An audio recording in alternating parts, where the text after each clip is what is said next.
Nous vous avons suivi avec beaucoup d'attention. Vous dites, même cet esprit est entré dans l'église d'aujourd'hui. Et l'église d'aujourd'hui, on n'a plus besoin des pasteurs, on a plus besoin de... Si je parle mal, vous allez corriger. Okay. On a plus besoin des sentinelles. Qu'est-ce que vous avez voulu dire là-bas? Quand je parlais de sentinelles, je n'ai pas dit que l'église n'a pas besoin des pasteurs. J'ai dit que l'église n'a pas besoin des ouvriers, des ouvriers serviteurs, seulement. Mais l'église a besoin des sentinelles. Parce que, comme vous le croyez avec moi, les ouvriers travaillent pendant le jour. Les sentinelles travaillent pendant la nuit, là où tout le monde dort. Or, dans l'histoire de l'église, la Bible déclare que toutes les 10 vierges, prophétiquement, Jésus prophétisait de l'église de la fin des temps. Toutes les 10 vierges, et les vierges sages, et les vierges folles, toutes ces 10 vierges étaient dans l'assoupissement, étaient dans le sommeil quand le pouls avait tardé. Et donc l'église dans ces derniers temps est dans le sommeil spirituel. Personne ne peut travailler. Et même ceux qui travaillent ne travaillent qu'en étant somnambule. Parce qu'un somnambule, c'est quelqu'un qui travaille tout en étant dans le sommeil. Un somnalogue, c'est quelqu'un qui parle tout en étant dans le sommeil. Il y a des gens aujourd'hui qui parlent, mais dans le sommeil, qui travaillent, mais dans le sommeil. Mais quelqu'un qui est sentinelle, lui, il n'a pas besoin de... Il n'est pas dans le sommeil. Il est yeux, il est éveillé, il est capable, il a la capacité de voir ce que les autres ne voient pas. Parce que lui, il n'est pas dans le sommeil. Donc les sentinelles, les serviteurs de Dieu doivent reconnaître que nous devons être sentinelles. Et pourquoi parler de sentinelles? Parce que les sentinelles, c'est quelqu'un qui protège. L'ouvrier, c'est quelqu'un qui bâtit. Mais la sentinelle, c'est quelqu'un qui protège. Alors l'église doit connaître que parmi la mission que Dieu a apportée dès les jardins d'Éden à Adam, c'était de cultiver et de garder les champs. Adam a oublié de protéger les champs et il a continué seulement à cultiver les champs et cela a causé la perte. Le diable s'est infiltré et a apporté le péché dans les jardins. Alors l'église de ces derniers temps, le pasteur, le prophète, les apôtres, le docteur, les évangélistes, c'est contente à faire l'œuvre, à bâtir la foi, à prêcher Jésus-Christ, à porter la foi, la sémence à une personne, bien l'église, c'est une chose. Mais protéger cette foi en est une autre. Raison pour laquelle Paul pourrait dire, dans les derniers temps, quelques-uns abandonneront la foi. Donc tu peux avoir la foi, tu peux communiquer la foi à ton église, au peuple de Dieu que tu es en train de protéger, que tu es en train de prêcher, mais protéger cette foi en est une autre. Parce qu'avoir la foi en est une chose, mais protéger cette foi, avoir une foi affermie en est une autre. Alors, raison pour laquelle l'église a besoin de sentinelles. Quelqu'un qui peut travailler, mais qui surveille beaucoup plus. C'est ça, Pasteur, nous sommes contents. Nous vous laissons le temps de parler pour que les enfants de Dieu puissent bien écouter et comprendre qui vous êtes et l'esprit qui vous incarne. Très bien. Ah oui. Bakoye banzite na bambumana yango. Pasteur, nous vous avons suivi. Vous parlez trop de l'église actuelle. Vous dites que nous sommes dans un moment où vraiment tout est noir. Il faut faire attention, n'est-ce pas? Et aussi, vous parlez trop. Quelle est votre lecture par rapport aux serviteurs de Dieu qui parlent toujours de la paternité, le Père spirituel, le Père spirituel. Au lieu de parler de Jésus, les gens veulent accentuer les choses sur le Père spirituel, Père spirituel, Père spirituel. Mais apparemment, le temps de parler de Jésus devient petit. On enseigne plus pour peut-être adorer ou honorer ou glorifier. Attention, je sais les mots que je suis en train d'employer. Alors, pourquoi ça? Vous ne voyez pas que les gens commencent à distraire les enfants de Dieu en les amenant à même si le Père spirituel fait quelque chose de mal, ne nous dit pas un désordre, il faut laisser le Père spirituel. Mais où est Jésus dans tout ça? Quelle est votre lecture dans des églises comme ça que les gens veulent honorer ou glorifier? Je ne veux pas dire adorer. Le Père spirituel, mère spirituelle, cousin spirituel. Allez-y d'abord.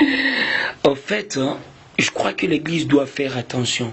Et c'est l'une parmi la mission que Dieu m'a donnée. Allez-y, ça c'est très bien. Je suis content parce que Dieu vous a donné cette mission-là. Amen. Vous savez, je l'appelle à faire combat à l'œcuménisme.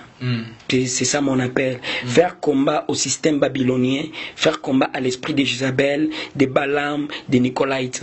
Alors, à la fausse doctrine qui tue la vraie doctrine. Vous savez, nous sommes dans la guerre des adorations.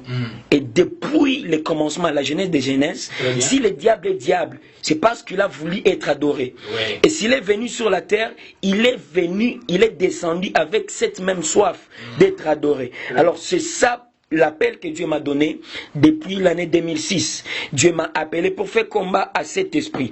Je suis en colère contre l'écuménisme dans tous ces systèmes, dans toutes ces faussetés. Et je crois fermement que Dieu a déposé en moi, ce n'est pas seulement en moi, mais dans plusieurs hommes de Dieu qui haïssent le système dans l'église actuelle, le combat, l'infiltration du diable dans l'église des derniers temps. Et l'esprit qui nous anime, c'est l'esprit du prophète Élie. La Bible déclare que dans les derniers temps, je vous enverrai Élie le prophète. Qu'est-ce qu'il viendra faire? Il viendra restaurer, faire revenir les cœurs des fils avec leur père. Ça, c'est la paternité spirituelle. Là où il y a l'esprit d'Élie, il doit y avoir la paternité spirituelle. Et quand le diable attaque l'église, il ne peut pas commencer par n'importe que lui. Il commence par la paternité spirituelle. La Bible déclare dans Jérémie chapitre 7, verset 17. Ne voyez-vous pas ce qui se fait en Israël? Les pères ramassent le bois. Les fils allument le feu. Et les femmes pétrissent la pâte. Vous voyez. Donc, ceux qui ramassent les bois, ce sont les pères. Ceux qui allument le feu, ce sont les fils. Et ceux qui pétrissent la pâte, ce sont la femme. Pour faire des adorations à la reine du ciel, afin d'irriter l'éternel Dieu. Donc, l'idolâtrie, toute idolâtrie vient à partir de la paternité spirituelle. Ce sont les pères qui cherchent les bois que les fils vont allumer, afin que les femmes pétrissent la pâte. Donc tout commence par la paternité spirituelle. Faites attention. Jésus-Christ a-t-il dit, n'appelez pas Père sur la terre. Il ne combattait pas à la paternité spirituelle, ne faisait pas combat à la paternité spirituelle. Mais il savait qu'il arrivera le temps où la paternité spirituelle pourrait prendre la place de l'idolâtrie. Dans l'Ancien Testament, le prophète a-t-il prophétisé et il a dit, il y a des rochers qui égorgent. Si Jésus-Christ est le rocher de l'église, il y a d'autres rochers que les gens voudraient se faire, Niamba, les rochers. Et ça, c'est la paternité spirituelle. Il y a d'autres rochers, les rochers sur lesquels l'église devait être bâtie. Mais ce sont des rochers qui sont en train d'égorger les fils. Et ça, c'est l'esprit de Babel, c'est l'esprit de Balaam, l'esprit de Moloch qui étouffe les fils. Alors, j'aimerais dire une chose. Une église sans paternité spirituelle, c'est une église qui est vouée à l'échec. Le diable connaît que Dieu a besoin de la paternité spirituelle pour opérer. Ainsi que le diable. Raison pour laquelle, pour apporter la foi, Dieu avait appelé quelqu'un qu'on appelle Abraham, père de la foi. Père de la foi, vous voyez, père, c'est la paternité. Le diable a aussi cherché Nimrod, le père du système babylonien. Le diable a porté Nabucodonosor, le roi, celui qui a restauré le système babylonien.